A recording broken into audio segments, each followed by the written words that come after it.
Sibiya nje nako la ubheka nje udaba lamaphupho njengenjwayelo igama kuPastor Niki sibheka udaba la lwamaphupho. Sibonge nje kuwena njengomlandeli wechannel, sibonga abantu abasubscribeile nabangakasubscribe.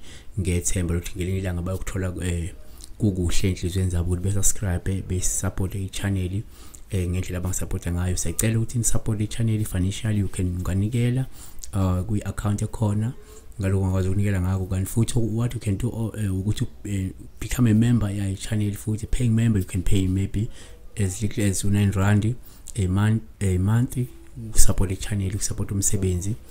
Namhlanje iphupho selibheka leli Sithembiso wakamthembu ukuthi ngicela ukubuza uma kuthi ke ex yakho uyibona ithenga impahla ezintsha, ukhuluma ke la ngephupho ukuthi mophupho ex yakho uyibona ikhithiza impahla ezintsha, kungasho ukuthini? Ufuna silibheke ka3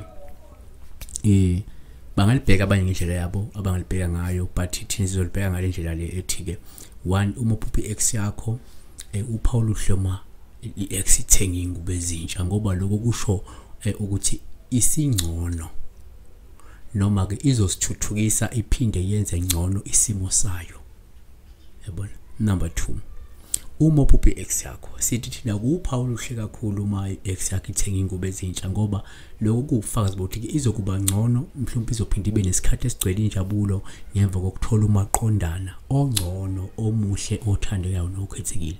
Kungenzeka njengamanje ex yakho isesikhathini la khona impilo yakhe ishintsha khona lo muntu esethola nomunye umuntu mhlawumbe omzomjabulisa okumaqonda, noma usethola umlingani, kasisho nje ukuthi mhlawumbe usethola umlingani okumlingani omuhle othandekayo, mhlawumbe noma okhethekile kuyena, yabona.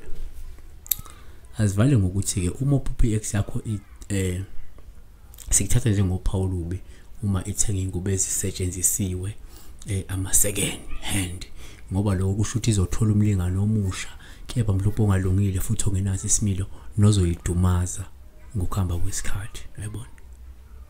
Saba kakhulu ke besibheka nje udaba lwe-ex ethenga impahla, uthi my ex akithenga impahla kungasho ukuthini.